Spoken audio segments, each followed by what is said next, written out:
자, 안녕하세요. 2023년도 중학교 3학년 학생들 대상으로 PHS 수업을 하고 있는 다원수학 목동관 최민근입니다.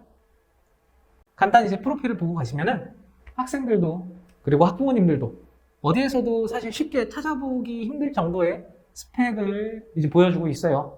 수학에 대해서만큼은 완벽한 전문가다라고 생각을 하시면 될 것 같습니다. 완벽한 전문가니까 믿고 한번 들어보시죠. 맨 우측 2019년도부터 맨 좌측 2023년도 수능, 이과, 수학 1, 2, 3등급 컷이 이렇게 표로 나와 있죠. 보면 아시겠지만 점점 약간은 하향되고 있고요. 결코 상향되고 있다라고는 보기 힘들죠. 그 이유는 이제 몇 가지가 있을 수 있는데 그 중 하나가 똑똑한 학생들만이 풀 수 있는 문제들이 출제가 되고 있어요. 예를 들어서 재작년 수능에서는 14번, 그리고 작년 수능에서는 22번, 이 정도가 좀 그런 문제에 해당이 되고요. 그럼 그런 문제들을 풀려면 그럼 똑똑한 학생은 어떻게 푸나?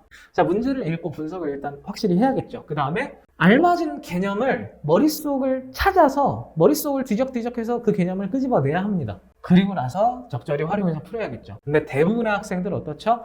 아무래도 반복 숙달에만 조금 더 높은 비중을 두고 공부를 하다 보니까 당연히 그 과정이 안 되죠. 머릿속을 뒤져서 알맞은 개념을 꺼내 쓰는, 설령 잘못 꺼냈다 할지라도 다시 한번 도전해서 다시 꺼내 써보는, 이제 그런 훈련이 안 되어 있단 말이에요. 그러면 당연히 문제를 못 풀고 틀리겠죠. 점수를 못 받을 거고요. 그래서 아래도 나와 있듯이 선행학습의 목적, 저는 선행학습의 목적이 바로 거기에 있다고 생각합니다. 실제로 중학생들 어떻죠? 고등학생들에 비해서 훨씬 수학에 투자할 수 있는 시간적인 여유가 많이 확보가 되어 있죠, 중학생들은. 고등학생들은 사실 수학 공부를 많이 한다고 해서 이게 아무래도 내신에 초점을 맞춰야 되다 보니까 그때그때 내신 점수를 잘 따야 되고 하다 보니까 중학생들만큼 이게 수학에 심도 있게 공부를 하지 못해요.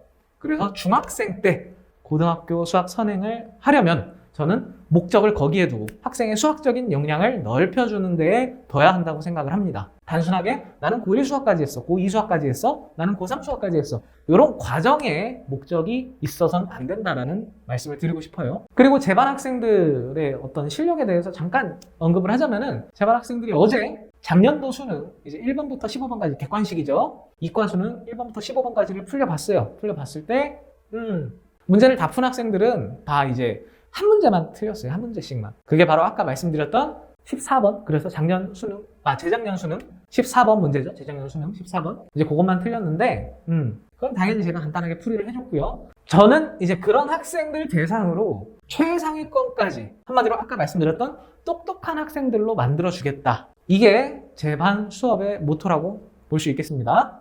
PHS반 수업이 이제 월수금반이 있고 화토반이 있어요. 요거는 이제 월수금반에 대한 설명, 그리고 위에 보시면 커리가 나와 있고요. 조금 이따가는 화토반에 대한 시트도 있는데 그 아래 내용은 같습니다. 단지 이제 커리만 살짝 다를 뿐이에요. 그래서 위에 보시는 것처럼 예정대로 지금도 진행이 되고 있다. 뭐 특이한 점으로는 이제 3월부터 이제 수투 실력이 시작이 된다. 센시까지 다룬다. 뭐 이런 점 짚고 넘어가시면 될 것 같고요. 하나 같이 짚고 넘어갈 게 있어요. 매시간 기하조합 한 문항씩 이제 과제로 나간다. 그리고 그거를 뭐 당연히 수업 시간에 풀이를 해준다. 뭐 한 문항일 수도 있고 두 문항일 수도 있는데요. 예를 들어주자면 이런 식으로 나갑니다. 자, 이런 식으로 나가요. 난이도는 여기 괄호 안에 뭐 경시 입문 레벨이라고 써 있는데 뭐 해보신 분은 뭐 이게 어느 정도 레벨인지 아실 거고, 만약에 안 해보신 분들이라고, 접해보지 않은 분들이라도 경시 너무 어려운 거 아니야? 생각하실 필요 없어요. 결국에는 중등 심화 과정이다.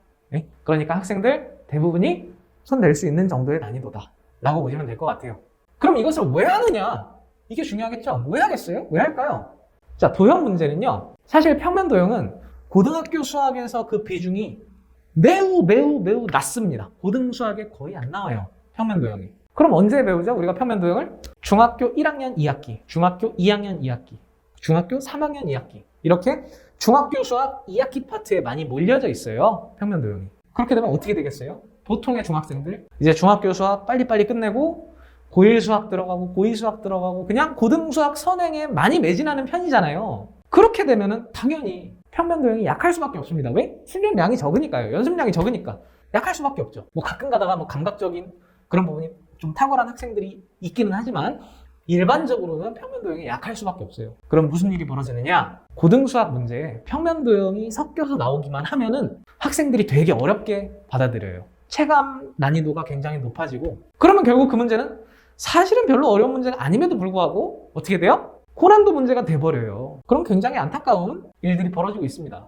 그리고 조합. 이제 뭐 국어, 영어만 문제 해석이 필요한 게 아니라 사실 수학 문제도 그에 못지않게 어쩌면 그것보다 더욱 중요하게 문제 해석 능력이 필요해요. 수학 문제를 풀 때에도. 자, 일반적인 어떤 대수 문제에서는 보통 이제 식이라든지 뭐 어떤 그런 것들로 좀 많이 나와 있고, 도형 문제는 그림으로 좀 많이 우리한테 제시를 해주고 있죠. 하지만 조합 문제 특성상 글로 풀어 써져 있고 그 글을 읽으면서 저희가 직접 해석을 해야 돼요. 그러다 보니까 모든 파트 중에서 조합 파트가 문제 해석 능력을 가장 많이 요구합니다.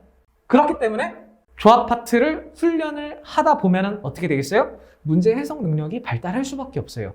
이런 문제 해석 능력은 당연히 조합 문제 풀 때만 쓰는 게 아니라 수학 전반에 대한 어떤 능력이 좋아지겠죠.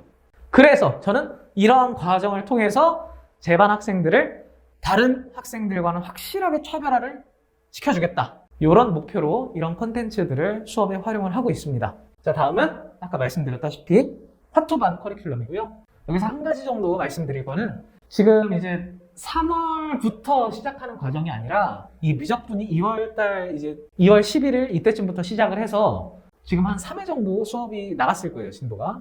2, 3회 정도 이제 진도가 나갔는데, 만약에 이제 진도가 저는 미적분을 시작해야 되는데요 라고 하시는 분들은 어느 정도 영상으로도 제공이 되는 부분이 있을 수 있으니까 영상이 제공이 될 테니까 한번 뭐 부담 갖지 말고 문의를 주셔도 될 것 같습니다. 나머지 내용은 아까 말씀드렸던 내용들과 같으니까 넘어가도록 할게요. 자, 다음은 제 반 수업의 어떤 특색들을 좀 몇 가지 정리를 해봤어요. 자, 이 내용들을 종합해서 한 2가지 정도만 포인트를 같이 짚고 넘어가 보도록 하자고요. 수학! 결국 어떤 과목이죠? 결국엔 문제를 풀어내야 되는 과목이에요. 문제를 풀어내서 정답을 맞춰야 되는 과목이죠. 그러면은 생각을 해보자고요. 우리가 먼저 풀어서 맞췄던 문제를 다음번에 풀어서 또 맞추는 거? 이거는요, 어렵지가 않아요. 진짜 어려운 거는 우리가 못 풀었던 문제를 다음번에 풀어서 맞추도록 만드는 게 이게 어려워요. 이거는 노력이 없으면 절대로 안 됩니다. 그래서 이제 오답 정리나 등등을 시키는 건데, 보통 수많은 일반적인 학생들 오답 정리 어떻게 하나요? 자, 오답 정리 해와. 그러면은 틀린 문제들 그냥 기계적으로 필기했던 것들 위주로 이제 보면서 이제 다시 쓱쓱쓱쓱 써오고, 너무 기계적으로 하죠. 수동적으로 합니다. 그러다 보면 효율이 당연히 약간은 떨어질 수밖에 없고요. 실제로 그런 학생들한테 이전 시간에 틀렸던 문제들 다시 줘보세요. 맞추나? 잘 못 맞춰요. 잘 못 맞춰요. 왜? 이런 오답 정리라는 걸 기본적으로 왜 해야 되는지조차 잘 모르니까. 네. 그리고 올바른 복습의 어떤 공부법이 체화되지 않았으니까. 그래서 잘 못 맞춥니다. 이거는요, 그 아이들이 좀 머리가 안 좋아서 그런 게 아니고요. 원래 그런 거예요. 그게 정상이에요. 왜? 훈련이 안 돼 있으니까 당연히 안 되죠. 자, 그래서 저는 어떻게? 그런 부분에 대한 훈련을 평상시에 계속해서 강조하고 계속해서 시킨다. 그런 내용들이 좀 풀어서 써져 있고요. 그러면은 궁금할 수 있어요. 궁금할 수 있어요? 훈련을 시키는 건 시키는 건데 그게 제대로 되고 있는지 어떻게 아냐? 어떻게 확인할 수 있냐? 자, 그래서 저는 매 타임 서술형 테스트를 보는 편이에요. 서술형 테스트? 왜 서술형일까요? 자, 서술형 테스트를 줬을 때 학생이 서술형 풀이를 쓰겠죠? 저는 학생이 서술형 풀이를 쓴 거를 보면서 뭐를 알 수 있겠어요? 아, 얘가 완벽하게 제대로 이해를 했구나. 아, 얘가 복습을 했구나. 아, 얘가 복습이 잘 안 되어 있구나. 얘가 이 부분에서는 살짝 그냥 넘어간 부분이 있구나. 살짝 부족한 부분이 있구나. 이런 것들이 다 판단이 됩니다. 서술형 답안지를 보면은 하나하나 10가지 다 판단이 돼요. 그래서 그걸 토대로 이제 학생에게도 뭐 학부모님에게도 피드백이 가능하겠죠. 그런 부분 때문에 저는 서술형 복습 테스트를 적극적으로 활용한다. 그러면서 주기적으로 피드백 그리고 개선을 시킨다. 그리고 밑에 보시면 서술 첨삭을 되게 중요시한다고 써 있는데, 그 서술형이라는 게 사실은 그 방금 말씀드렸던 그 복습 테스트에서 학생의 어떤 공부하고 있는 태도나 자세를 엿볼 수 있다든지 그런 부분에서만 이점이 있는 건 아니에요. 이제 말씀드리자면 학생들이 이제 고등학생이 되면은 고등 내신 그리고 나중에는 수능까지에도 이제 대응을 해야겠죠. 준비를 해야 될 거고. 자, 물론 고등학교 내신에서 서술형 문제 뭐 고난이도는 딱히 아니에요. 따지고 보면은 이제 주관식이나 아니면 객관식 뭐 그런 문제들에 비하면은 난이도는 결코 높지는 않지만 서술형 문제를 많이 풀어보고 훈련을 하고 하다 보면 어떤 부분이 좋아지냐? 논리의 연계가 자연스러워지고 개념이 더욱 단단하게 자리를 잡을 수 있어요. 서술형이라는 게 원래 그래요. 그래서 그 학생들은 고등학교 내신에서도 어떤 킬러 문제, 가장 난이도가 높은 문제들에도 대응할 수 있는 능력이 다른 학생들에 비해서 더욱 좋아진다. 이걸 노리고 학생들에게 서술형 이제 훈련을 시키는 거고요.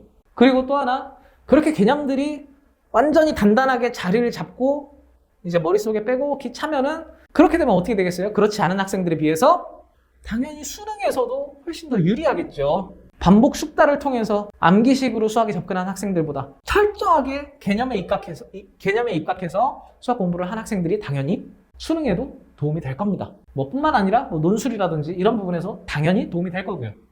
자, 이상으로 수업 소개는 여기서 마무리를 하도록 하고요. 끝으로 제 반의 목표에 대해서 말씀을 드릴게요.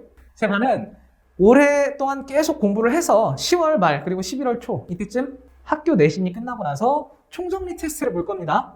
총정리 테스트 범위 그리고 난이도는 이과 수능과 똑같이 볼 거예요. 수원, 수투, 미적분 다 나오고 난이도는 동등하게. 그렇게 했을 때 제 학생들이 1등급의 성취도를 따내는 것이 제 목표, 저희 반의 목표입니다. 그리고 그 목표 이루는 건 결과로 보여드리겠습니다. 감사합니다.